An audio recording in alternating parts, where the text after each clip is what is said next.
Hello everyone, this is Tijil Minocha and welcome to our channel JEE nerds. हमने इससे पहले दो वीडियोस रिलीज की थी, fix your chemistry and fix your physics, और आज हम तुम्हारे ले आए हैं फिक्स योर मैथमेटिक्स।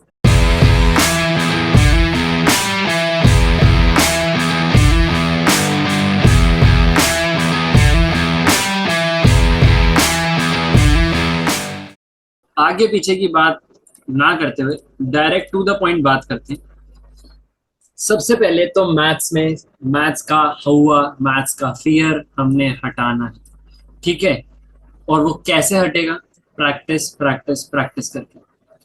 तो क्या होता है ना, तुम लोग अपने फ्रेंड से, अपने पीयर ग्रुप से इतना डिस्कशन करते हो तो वो लोग तुम्हारे दिमाग में एक चीज फीड कर देते हैं कि मैथ्स के तो क्वेश्चन ना उनसे बन रहे हैं ना तुमसे बनेंगे, पेपर में तो हम बस फिजिक्स और केमिस्ट्री के सहारे जा रहे हैं। तो तुम भी जब अपना मॉक टेस्ट या अपना मेंस का पेपर देते हो तो तुम एक प्री कंसीव्ड नोशन से जाते हो कि मेरे को तो मैथ्स का क्वेश्चन दिखेगा, मेरे को समझ नहीं आया पढ़ के तो मैं स्किप करके आगे बढ़ जाऊंगा, एक बार पेन चला के भी नहीं देखूंगा, ठीक है। तो इस नोशन को हमने आज से ही साइड कर देना है और प्रैक्टिस शुरू कर देनी है। इनिशियली क्वेश्चंस नहीं बनेंगे, हो सकता है तुम लोग स्ट्रगल करो, इसीलिए तुमको असिस्टेड प्रॉब्लम सॉल्विंग टेक्निक को फॉलो करना है। ये टेक्निक मैंने फिजिक्स की वीडियो में भी डिस्कस की थी, अभी इस वीडियो में मैं आगे भी डिस्कस कर दूंगा, तो वीडियो के एंड तक बनेगा, ठीक है। अब एक पॉइंट यहाँ मैंने रखा है तुम्हारे रियलिटी चेक के लिए कि 30% of paper is easily doable, 35 to 45 marks are easy to score. तो मैथ्स में ना 100 में से 35 से 45 मार्क्स स्कोर करना मुश्किल नहीं है, और 35 से 45 मार्क्स बहुत अच्छा स्कोर है मैथ्स के लिए। मैथ्स में इजीली तुम 99 परसेंटाइल वाला मार्क टच कर सकते हो इन स्कोर से, ठीक है। तो अभी तुमको आगे मैं कुछ रिसोर्सेज, कुछ चैप्टर्स, कुछ टॉपिक्स बता दूंगा जिससे तुम ये वाला टारगेट अचीव कर सकते हो। तीसरा पॉइंट, अगेन रियलिटी चेक, कि मेंस रिपीट्स इट्स पैटर्न, ठीक है। पहले भी मेंशन किया गया है कि सिर्फ 3-4 क्वेश्चंस होते हैं, 5 क्वेश्चंस होते हैं जो नए आते हैं, बाकी 20 क्वेश्चंस तुमने ऑलरेडी किए होंगे, उनके कॉन्सेप्ट्स तुमने पहले डिस्कवर किए होंगे, उनके पैटर्न्स, उनके अप्रोचेस तुमको पता होगा। मैं मान लेता हूँ कि मैथ्स में लेट से 10 क्वेश्चन आ गए ऐसे नए जो तुमने कभी नहीं देखे, लेकिन 15 क्वेश्चन तो है ना। 15 में से अगर तुम 13 भी ठीक कर लेते हो, 2 गलत भी कर लेते हो, तो भी 50 मार्क्स स्कोर कर लोगे आराम से। इसीलिए हमारे लिए बहुत इंपॉर्टेंट हो जाता है कि हम लोग प्रीवियस ईयर क्वेश्चंस को छोड़ के ना जाएं, ताकि हमको पता हो कि पहले क्वेश्चंस कैसे पूछे गए हैं, कैसे कॉन्सेप्ट्स उनमें इन्वॉल्व हुए हैं, उनमें कैसे पैटर्न के क्वेश्चंस आए हुए हैं, कैसी अप्रोचेस लगाई हुई हैं। इसीलिए आई वुड रिकमेंड कि पीवाई की उस तो छोड़ के नहीं जाना, ठीक है। अगला पॉइंट, इंपॉर्टेंट पॉइंट है, फिजिक्स और केमिस्ट्री की डिपेंडेंस का भ्रम हटाओ।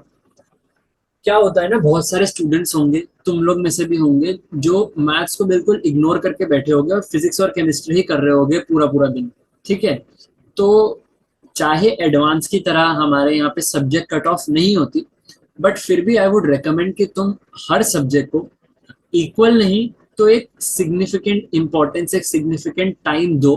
बिकॉज क्या होता है ना, लेट्स से अगर तुम फिजिक्स और केमिस्ट्री की डिपेंडेंस पे चले गए पेपर देने, और एक subject let's say physics difficult आ गए, तो फिर क्या होगा ना, जिस बच्चे ने थोड़ी बहुत प्रैक्टिस की होगी ना मैथ्स की, वो फिजिक्स में जो नंबर लूज कर रहा होगा वो मैथ्स में उतने स्कोर कर लेगा जो तुम नहीं कर पाओगे, और फिर तुम पीछे हो जाओगे। तो इट इज बेटर कि बिल्कुल इग्नोर करने की जरूरत नहीं है। अगर तुमको लगता है कि तुम इन दोनों सब्जेक्ट्स में ज्यादा स्ट्रांग हो, मैथ्स में इतने स्ट्रांग नहीं हो, तो बेसिक लेवल पे, बेसिक से थोड़ा ऊपर लेवल पे प्रैक्टिस करके जरूर जाओ, ठीक है।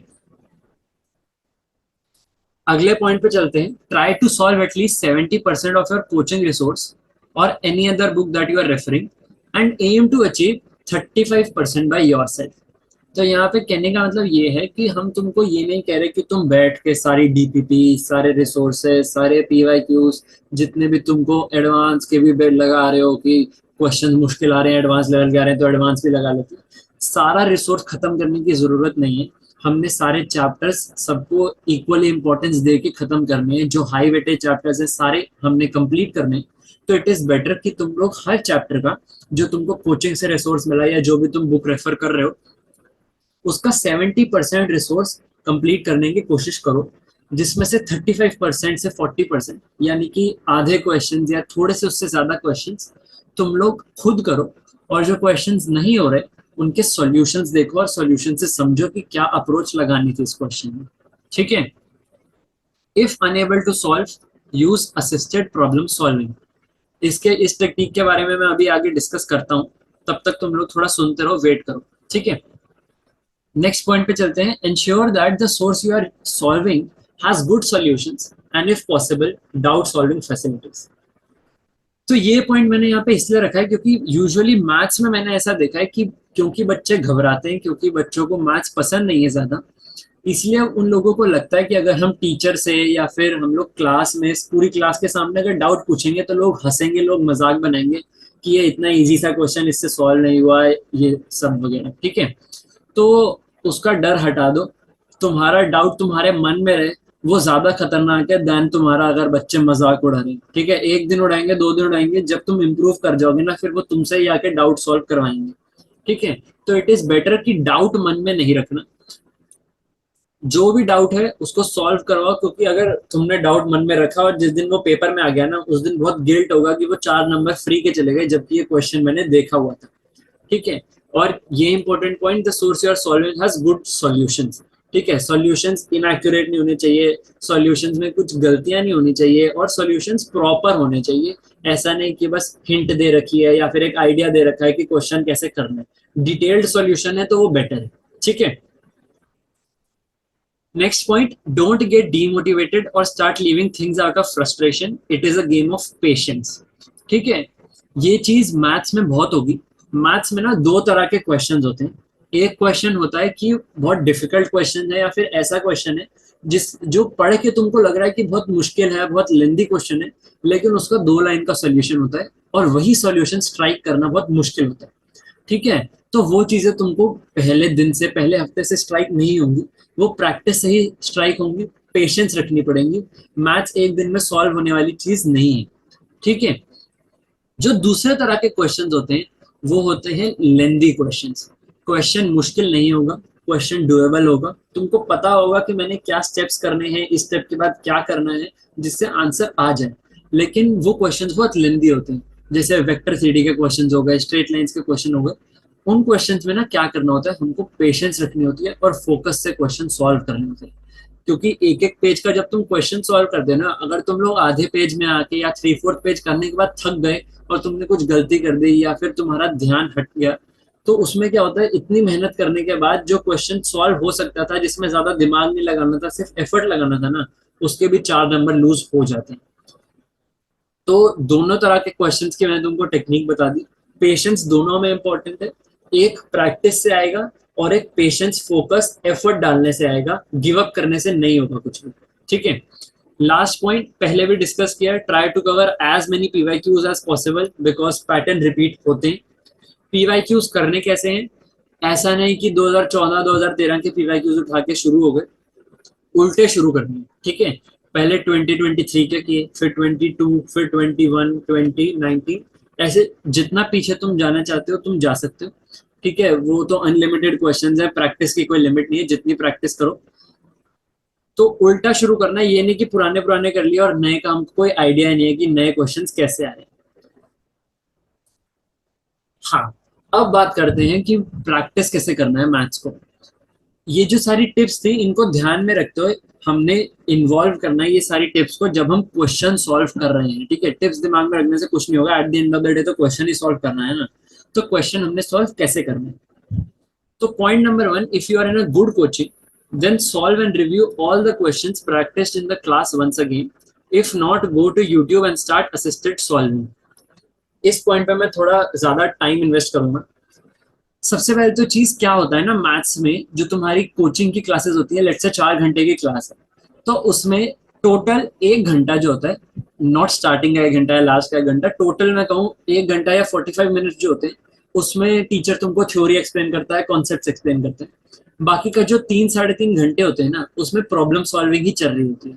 तुमको टीचर कॉन्सेप्ट समझाता है, उसके 3-4 क्वेश्चंस कराता है, वो कॉन्सेप्ट क्वेश्चन में कैसे अप्लाई हो रहा है, तो उन क्वेश्चंस को रिव्यू करना बहुत इंपॉर्टेंट है, ताकि तुमको पता चले जो चीज हमने अभी थ्योरी में पढ़ी है उसको अप्लाई कैसे करना है। अगर तुम डायरेक्टली क्लास से आते ही होमवर्क करने लग जाओगे या डीपीपीस करने लग जाओगे, तो हो सकता है तुमसे स्टार्टिंग में क्वेश्चन सॉल्व ना हो और फिर तुम गिव अप कर दो और तुमको लगे ये तो 4 घंटे बर्बाद हो। ठीक है, तो क्लास को रिव्यू करना, क्लास में जो क्वेश्चंस कराए हैं उनको सॉल्व करना इंपॉर्टेंट है। लेट से अगर तुमको लगता है कि वो क्वेश्चन सफिशिएंट नहीं है और तुमको भी कॉन्फिडेंस नहीं आया, तो तुम यूट्यूब पे जाके असिस्टेड सॉल्विंग कर सकते हो। यहाँ पे असिस्टेड सॉल्विंग करनी कैसे, असिस्टेड सॉल्विंग टेक्निक क्या होती है कि लेट से तुमने चैप्टर पढ़ा, तुमने थ्योरी पढ़ी, अब तुमको देखना है कि उस थ्योरी को अप्लाई कैसे करना है। तो रादर दैन कि तुम खुद वर्कशीट लेके बैठो, खुद डीपीपी लेके बैठो और सॉल्व करो, जो हो सकता है इनिशियली सॉल्व ना हो, इससे बेटर क्या है तुम यूट्यूब पे जाओ या फिर तुम कोई बुक रेफर करो जिसमें सॉल्यूशंस हो।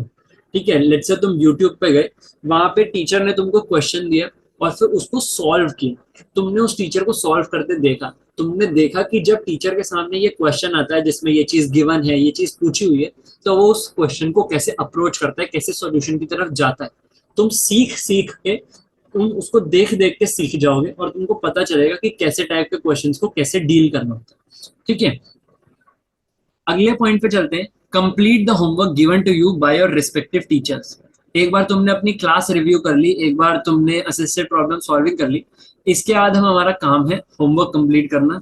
होमवर्क करोगे तो उससे प्रैक्टिस ही होगी। होमवर्क सिर्फ होमवर्क करने के लिए नहीं करना कि टीचर क्लास में जाके पूछेगा कि डीपीबी सॉल्व हो गई और डाउट डिस्कस करते हैं, उसके लिए नहीं करना, अपनी प्रैक्टिस के लिए करना। ठीक है, और आजकल तो ये हो गया कि यूट्यूब पे जितने भी टीचर्स हैं ना, वो लोग भी डीपीपीज, वो लोग भी वर्कशीट्स प्रोवाइड कर रहे हैं और वो भी अच्छा रिसोर्स है, तो तुम उसको भी रेफर कर सकते हो। ये सब खत्म होने के बाद तुमने अपने मॉड्यूल्स और बुक्स जैसे आर डी शर्मा, संगेज वगैरह तुम लोग रेफर कर सकते हो, पर पहले ये चीजें करना इंपॉर्टेंट है। ठीक है, अब यहाँ पे मैंने तुमको एक लिस्ट दी है लो इनपुट हाई आउटपुट चैप्टर्स की, टॉपिक्स की। ठीक है, तो ये वो चैप्टर्स हैं जिसमें क्वेश्चंस थोड़े डुएबल आते हैं, इजी आते हैं, इनके कुछ फिक्स्ड स्टेप्स होते हैं जिससे सॉल्यूशन तक तुम पहुंच सकते हो और इनमें कुछ खास एफर्ट नहीं डालना पड़ता। जरूर तुम्हें फॉर्मूलेज याद करने होंगे, तुम्हें प्रॉपर्टीज याद करनी होंगी, but at the end of the day इनमें इनपुट इतना नहीं है जितना आउटपुट मिलेगा तुमको। ठीक है, तो यहाँ पे ये चैप्टर्स हैं matrices and determinants, probability, probability है तो पीएनसी इंपॉर्टेंट है, मैथमेटिकल रीजनिंग, ये जेई मेन स्पेसिफिक टॉपिक है लेकिन इससे 4 नंबर कंफर्म है, बहुत आसान क्वेश्चन आता है। ठीक है, sets relations and function, vector 3D बहुत important chapter, differential equations, area under the curve, statistics, इससे भी बहुत ही कम शिफ्ट में देखा गया है कि क्वेश्चन बहुत डिफिकल्ट आ गया, नहीं तो यूजुअली क्वेश्चन आसान ही आता है इससे, और इसमें भी 4 नंबर पक्के होते हैं। और लास्ट में क्वाड्रेटिक इक्वेशंस, न्यूटन्स फॉर्मूला, मैं तो रेकमेंड करूंगा कि अगर तुम्हारे पास टाइम है तो क्वाड्रेटिक इक्वेशंस पूरा ही कर लो, क्योंकि क्वाड्रेटिक इक्वेशंस में कई सारे कॉन्सेप्ट्स होते हैं, कई सारी थ्योरीज होती हैं जो आगे जाके फंक्शंस, डिफरेंशियल कैलकुलस जैसे चैप्टर्स में भी अप्लाई होगा। ठीक है, तो ये 10 चैप्टर्स की लिस्ट है, इनको छोड़ के नहीं जाना। ठीक है, अब बढ़ते हैं नेक्स्ट स्लाइड पे, S coordinate geometry. Coordinate geometry से मेरा मतलब है ये 5 chapters, straight lines, circles, parabola, ellipse और हाइपरबोला। ठीक है, ये जो 11th की कोऑर्डिनेट ज्योमेट्री है ये बहुत इंपॉर्टेंट है। पहली तो चीज इसकी वेटेज बहुत अच्छी है। ठीक है, और इसमें प्रैक्टिस से क्वेश्चन सॉल्व होने लगेंगे। बहुत बच्चों को इसका डर होता है, मुझे भी डर था कोऑर्डिनेट ज्योमेट्री का, लेकिन प्रैक्टिस से क्वेश्चन जरूर सॉल्व होंगे। ठीक है, तो इसके लिए कुछ important tips, some simple formulas if memorised can help you a lot. इसमें फॉर्मूलाज बहुत सारे हैं लेकिन फॉर्मूलाज रिपीटेड है, जैसे कॉर्ड ऑफ कॉन्टैक्ट कैसे निकालते हैं, उसका एक फिक्स्ड मेथड है, उसका एक फिक्स्ड फॉर्मूला है।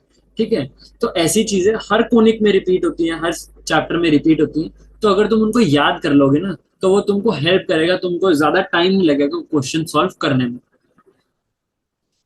अगला point, to memorise formulas try to understand derivation. अभी क्या है, अभी हमारे पास 5-6 महीने हैं एग्जाम के लिए, इसलिए मैं स्ट्रेस कर रहा हूँ डेरिवेशन समझने में। डेरिवेशन याद मत करो, समझो कि वो फॉर्मूला कैसे हमें ऑब्टेन हुआ। ठीक है, फॉर्मूला कैसे डिराइव करना होता है, अभी तुम्हारे पास टाइम है ये समझने का। अगर एग्जाम में 2 महीने बचे होंगे तो मैं तुमको कहूंगा बस फॉर्मूला रट लो, अभी डेरिवेशन का टाइम नहीं है। लेकिन क्योंकि अभी टाइम है, डेरिवेशन लर्न करना बेनिफिशियल होगा। लेट से तुम कभी भूल जाते हो कोई फॉर्मूला, तो एक रफ में 2-3 स्टेप्स में एक आइडिया लग जाता है कि हाँ हाँ ऐसे ऐसे करके फॉर्मूला निकालना था, और एक श्योरिटी आ जाती है कि ठीक है मैं गलत चीज नहीं अप्लाई करूँ। Third tip, conics can be aged through practice and practice only. Memorizing formulas alone won't help. Formulas याद करने हैं, लेकिन प्रैक्टिस बहुत इंपॉर्टेंट है, क्योंकि प्रैक्टिस से ही समझ आएगा कि वो फॉर्मूला कहाँ लग रहा है और कब लगाना है। क्योंकि एक ही चीज के दो तीन फॉर्मूलेज भी हैं, दो तीन मेथड्स भी, लेकिन किस मेथड को कब लगाना है ना, वो प्रैक्टिस से ही समझ आएगा। Last point, try to understand conics with the use of parametric form. ठीक है, ये एक पर्सनल ओपिनियन था मेरा और गणंत का, क्योंकि हमें लगता था कि पैरामेट्रिक फॉर्म बेटर फॉर्म है, उससे काफी सारे क्वेश्चंस एफिशिएंटली सॉल्व हो जाते हैं। थोड़ा सा याद करने का एफर्ट है, लेकिन ये हमारा तुमको रिकमेंडेशन है कि तुम पैरामेट्रिक फॉर्म से चीजें सॉल्व करो, चीजें याद करो। बाकी वो तुम्हारा टेक है, हर बंदे की अपनी स्ट्रैटेजी होती है, तो वो तुम्हारी मर्जी है। अगर तुमको पैरामेट्रिक से नहीं करना, तुमको लगता है बहुत ज्यादा लर्निंग वाली चीज है, तो तुम और मेथड्स भी यूज कर सकते हो। ठीक है, अब मैं कुछ रेलेवेंट रिसोर्सेज तुमको यहाँ प्रोवाइड कर रहा हूँ। ये बहुत अच्छा रिसोर्स है। नेहा अग्रवाल मैम है, उनका मैथमेटिकली इंक्लाइंड चैनल है। वहां पे उन्होंने थ्योरी बहुत अच्छे से, जीरो से, बेसिक लेवल से एडवांस लेवल तक सब डिस्कस किया हुआ है। पीवाईक्यू, सेंगेज बुक्स का मटेरियल, आर डी शर्मा के रिसोर्सेज, सब अच्छे से उन्होंने डिस्कस किया हुआ है। उनके अभी यूट्यूब पे एक बिगनर्स कोर्स करके भी सीरीज चल रही है, तुम उसे भी रेफर कर सकते हो। और बहुत सारी उन्होंने सीरीज लॉन्च की हुई है, तुम सारी रेफर कर सकते हो, जो भी तुमको, जिसमें भी तुम कंफर्टेबल हो। दूसरा रिसोर्स है Arvind Kalia sir, Vedantu JEE channel पे, उनकी रुद्रा सीरीज है। अभी तो सर ने आई थिंक चैनल छोड़ दिया, बट रुद्रा सीरीज एक माइंड मैप सीरीज है वेदांतु जेई पे, जहाँ पे तुम आधे घंटे या एक घंटे में मैक्सिमम सारी थ्योरी माइंड मैप्स की फॉर्म में रिवाइज कर लोगे, और उसके बाद 2-2.5 घंटा बहुत अच्छे क्वेश्चन सॉल्व कराए हुए हैं सर ने। तीसरा रिसोर्स है सचिन सर पीडब्ल्यू का मंजिल सीरीज। ठीक है, ये भी बहुत अच्छा रिसोर्स है। सचिन सर मेरे को लगता है कि बहुत ही बढ़िया टीचर है पीडब्ल्यू पे मैथ्स के लिए। मैथ्स के लिए मेरे को लगता है one of the best teacher Sachin sir है, तो तुम उनका रिसोर्स भी रेफर कर सकते हो। ये सब करने के बाद आर डी शर्मा, संगीत जैसी बुक्स को तुम रेफर कर सकते हो। ठीक है, अब वीडियो को यहाँ पे एंड करते हैं। Thank you so much. पढ़ाई करते रहो, प्रैक्टिस करते रहो, प्रैक्टिस से ही होगा सब कुछ। ठीक है, कोई भी दिक्कत है, कोई भी चीज चाहिए, कोई भी अगली वीडियो का तुमको कुछ चाहिए, कोई हेल्प, तो तुम कमेंट्स में मेंशन कर सकते हो। वीडियो अच्छी लगी है तो प्लीज लाइक कर दो, शेयर कर दो और सब्सक्राइब कर दो चैनल को। अगली वीडियो में मिलते हैं। Till then, this is Tijal Minocha signing off. Bye bye.